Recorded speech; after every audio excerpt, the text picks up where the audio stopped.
উত্তর চব্বিশ পরগনার গাইঘাটায় অগ্নিকাণ্ড, তুলোর গোডাউনে বিধ্বংসী আগুন। ঘটনাস্থলে একাধিক দমকলের ইঞ্জিন গিয়ে আগুন নেভানোর কাজ চালাচ্ছে। গাইঘাটায় অগ্নিকাণ্ডের ছবি রেখেছি, যেখানে তুলোর একটি গোডাউনে আজ আগুন লাগে, দ্রুত সেই আগুন ছড়িয়ে পড়ে। সমীরণ পাল আমাদের প্রতিনিধি টেলিফোনে রয়েছেন। সমীরণ, দেখো, কিছুক্ষণ আগে গাইঘাটার এই দোগাছিয়া এলাকাতে একটি তুলোর গুদামে বিধ্বংসী আগুন লাগে।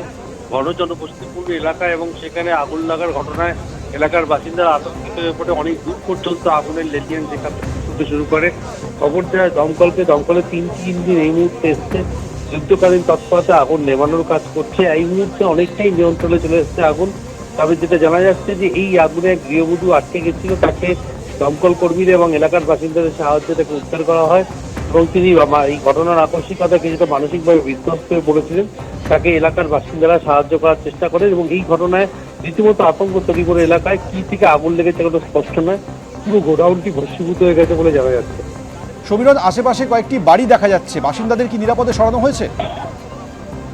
তোমাকে বললাম যে এই গোডাউন লাগোয়া একজন গৃহবধূ একটি বাড়িতে আটকে ছিলেন এবং তাকে দমকল কর্মীর এলাকার বাসিন্দারা উদ্ধার করেছে।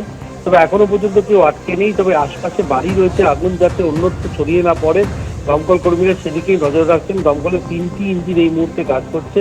আগুন অনেকটাই নিয়ন্ত্রণে চলে এসেছে, কিন্তু আচমকাই আগুন লেগে যায়। কি থেকে আগুন লেগেছে সেই কারণ এখনো স্পষ্ট নয়। সমীরণ, আমাদের সঙ্গে থাকো। যে ছবি দেখছেন, গাইঘাটায় তুলোর গোডাউনে বিধ্বংসী আগুন। আশেপাশে কয়েকটি বাড়ি থাকলেও বাসিন্দারা এই মুহূর্তে নিরাপদেই রয়েছেন। আগুন লাগার খবর পেয়ে একাধিক দমকলের ইঞ্জিন, 3টি ইঞ্জিন এসে এই মুহূর্তে আগুন নেভানোর কাজ চালাচ্ছে। যুদ্ধকালীন তৎপরতায় এই আগুন নেভানোর কাজ চলছে, কিন্তু আগুন লাগলো কিভাবে সেটা এখনো স্পষ্ট নয়। তুলোর গোডাউন হওয়ায় আগুন দ্রুত ছড়িয়ে পড়ে।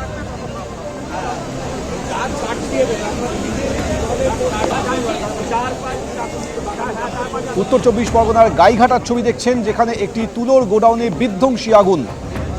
দ্রুত সেই আগুন ছড়িয়ে পড়ে। কারখানাটি কার্যত পুরোপুরি ভস্মীভূত হয়ে গিয়েছে। দমকলের 3টি ইঞ্জিন ঘটনাস্থলে রয়েছে। আমাদের সঙ্গে রয়েছে আমাদের প্রতিনিধি সমীরণ পাল। সর্বশেষ কি খবর রয়েছে? সময় দেখো, সর্বশেষ যে খবর রয়েছে, তুলোর গোডাউনে প্রচুর পরিমাণে তুলো মজুদ ছিল। তুমি জানো যে তুলো অতি দাহ্য বস্তু এবং দ্রুত আগুন ছড়িয়ে পড়ে এবং গোডাউনটি সম্পূর্ণ ভস্মীভূত হয়ে গেছে। এখন আগুন অনেকটাই নিয়ন্ত্রণে চলে এসেছে, কিন্তু ঘন জনবসতিপূর্ণ এলাকায় এই তুলোর গোডাউন এবং সেখানে প্রচুর পরিমাণে তুলো মজুদ ছিল। আগুন দেখতে পাওয়ার পর এলাকার বাসিন্দারা আতঙ্কিত হয়ে পড়ে। খবর দেওয়া দমকলের 3টি ইঞ্জিন এই মুহূর্তে কাজ করছে।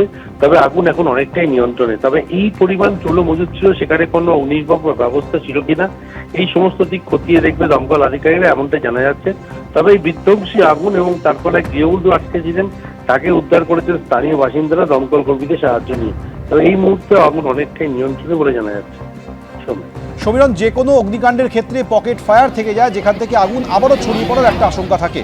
সেই বিষয়টি কি দমকল আধিকারিকরা নিশ্চিত করছেন যে আর কোনো পকেট ফায়ার নেই বা আগুন ছড়ানোর আর কোনো আশঙ্কা নেই?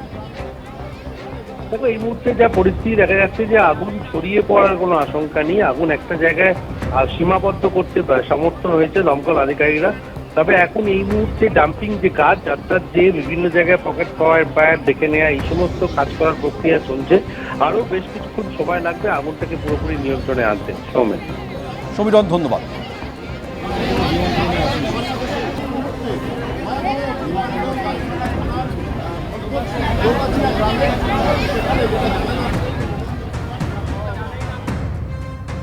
আসছি পরের খবরে।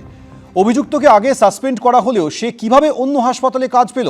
সূত্রের খবর, সরকারি হাসপাতালের নিরাপত্তা সংক্রান্ত বৈঠকে এসএসকেএম কাণ্ড নিয়ে প্রশ্ন তুললেন খোদ মুখ্যমন্ত্রী মমতা বন্দ্যোপাধ্যায়ের। প্রশ্ন, কেন চুক্তিভিত্তিক এই কর্মীদের অতীত অপরাধের দায় সরকার নেবে? মুখ্যমন্ত্রীর এই বক্তব্য দিয়ে প্রশ্ন তুলেছে বিরোধীরা, পাল্টা জবাব দিয়েছে শাসক দল। পরপর সরকারি হাসপাতালে নারী নিগ্রহ, নজরদারি থেকে এজেন্সির ভূমিকায় ক্ষুব্ধ মুখ্যমন্ত্রী। নবান্নে মুখ্য সচিবের সঙ্গে স্বাস্থ্যকর্তাদের বৈঠক চলাকালীন ফোন করেন মমতা বন্দ্যোপাধ্যায়। এসএসকেএম হাসপাতালে এত সিসি ক্যামেরা থাকলেও কোথায় মনিটরিং? ট্রমা কেয়ারে কি করে বহিরাগতরা ঢুকে পড়ে? এসব নিয়ে প্রশ্ন তুললেন মুখ্যমন্ত্রী।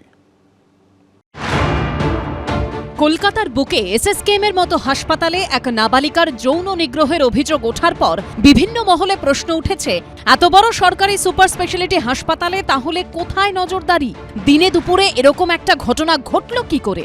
শনিবার নিরাপত্তা সংক্রান্ত বৈঠকে ফোনে যোগ দিয়ে এ নিয়ে প্রশ্ন তোলেন মুখ্যমন্ত্রী মমতা বন্দ্যোপাধ্যায়। সূত্রের খবর, তিনি বলেন, এসএসকেএমে এত সিসি ক্যামেরা থাকলেও কোথায় মনিটরিং? ঠিকমতো নজরদারি হলে পুরুষ শৌচাগারে কি করে নিয়ে যাওয়া হলো নাবালিকাকে? ট্রমা কেয়ারে কি করে বহিরাগতরা ঢুকে পড়ে?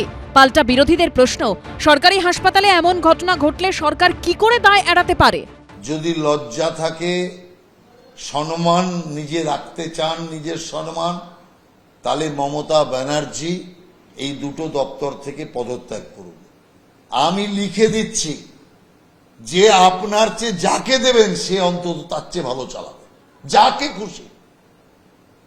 অতএব আপনি ব্যর্থ, কারণ আপনার চালানোর কোনো রুচিই নেই। খারাপ ঘটনা ঘটেছে, কোথাও এত বড় কাঠামোর মধ্যে কোনো ব্যক্তি যদি বিচ্ছিন্নভাবেও কোনো গাফিলতি থাকে বা অপরাধ থাকে, সেটার সঙ্গে সঙ্গে কোঅর্ডিনেশন রেখে প্রশাসন কাজ করছে এবং একেবারে অভিভাবকের ন্যায্য ভূমিকার মতো, যথোপযুক্ত ভূমিকার মতো মমতা বন্দ্যোপাধ্যায় তিনি মাথার উপর থেকে সেই সংক্রান্ত নির্দেশ, করণীয় গাইডলাইন তিনি বলে দিচ্ছেন।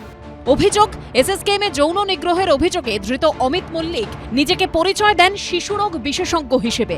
টেস্টের নামে এসএসকেএমের ট্রমা কেয়ারে চিকিৎসকের শৌচাগারে নাবালিকাকে নিয়ে যাওয়া হয়। এসএসকেএম হাসপাতালে নাবালিকাকে যৌন নিগ্রহের যে ঘটনা ঘটেছে সেটা এসএসকেএমের ট্রমা সেন্টারে যেখানে আমরা দাঁড়িয়ে রয়েছি সেখানেই, এবং সেখানে এই যে পাশে গেট আছে সেই গেট দিয়েই যে দুষ্কৃতী এই ঘটনা ঘটিয়েছিল সে ঢুকেছিল। নীল পোশাক পরে ডাক্তারের এবং নীল টুপি পরে, এবং তার পেছনে নাবালিকাও যায়। তো এখানে আমরা দেখছি সামনে বেসরকারি নিরাপত্তা কর্মীরা রয়েছেন, তাদের আই কার্ড রয়েছে, পুলিশ রয়েছে, মহিলা পুলিশ রয়েছে, প্রত্যেকে রয়েছে। তাদের সামনে দিয়ে সে ঢুকলো এবং তারপরে সেই দুষ্কর্ম করলো। এর আগে আরজিকর মেডিকেলে তরুণী চিকিৎসকের ধর্ষণ খুনের ঘটনাতেও সরকারি হাসপাতালের নিরাপত্তা নিয়ে বড়সড় প্রশ্ন উঠেছিল। তখনও নিরাপত্তার স্বার্থে সিসিটিভি বসানো সহ একাধিক দাবি দাওয়া নিয়ে দীর্ঘদিন আন্দোলন চালিয়েছিল চিকিৎসকদের সংগঠন। তার প্রেক্ষিতে একাধিক নির্দেশও দেওয়া হয়েছিল। কিন্তু এক বছর পর এসএসকেএমে নাবালিকার যৌন নিগ্রহের অভিযোগ ফের একবার সরকারি হাসপাতালের নিরাপত্তা নিয়ে প্রশ্ন তুলে দিল, যা দেখে অনেকে বলছেন, এতদিনে তাহলে কি বদলালো? আজকের এই সর্বোচ্চ প্রশাসনের মিটিং থেকে একটা জিনিস পরিষ্কার, পরিস্থিতির যে কোনো পরিবর্তন হয়নি, বরং খারাপ থেকে আরো খারাপ হয়েছে, এটাই কিন্তু এই মিটিং থেকে উঠে এলো। সরকার এতদিন যা বলে এলো, যে প্রতিশ্রুতি দিয়েছে চিকিৎসক এবং আন্দোলনকারী সাধারণ মানুষকে এই গত 14 মাস ধরে, সেগুলোর সব হচ্ছে মিথ্যে এবং ভাঁওতা। যার দিকে আজকে টার্গেট করা হচ্ছে, শুধু যে তার দিকেই দায় ঠেলে দেওয়া সেটা তো হতে পারে না। তার কারণ অবশ্যই বেসরকারি সংস্থা, তাদের দেখা উচিত, কিন্তু যখন কোনো ভালো কাজ হয় সরকার যেমন সেই দায়ভারটা নেয়, ঠিক একইভাবে যখন এই রাজ্যে কোনো কিছু খারাপ হয় সেই সময় কেন তার দায়ভারটা নেওয়া হবে না? শনিবার সরকারি হাসপাতালগুলির নিরাপত্তা নিয়ে মুখ্য সচিবের ডাকে জরুরি বৈঠক হয় নবান্নে। বৈঠকে ছিলেন স্বরাষ্ট্র সচিব, স্বাস্থ্য সচিব, স্বাস্থ্য শিক্ষা অধিকর্তা, স্বাস্থ্য অধিকর্তা, ডিজিপি রাজীব কুমার, ডিজি দমকল, কলকাতার পুলিশ কমিশনাররা। বৈঠকে যোগ দেন 5টি মেডিকেল কলেজের প্রিন্সিপাল। ভার্চুয়ালি যোগ দেন জেলার সমস্ত সরকারি হাসপাতালের প্রিন্সিপাল, ভাইস প্রিন্সিপাল, মুখ্য স্বাস্থ্য আধিকারিক এবং জেলা শাসকরা। ঝিলম করঞ্জাই, সন্দীপ সরকার ও সুমন ঘরাইয়ের রিপোর্ট, এবিপি আনন্দ।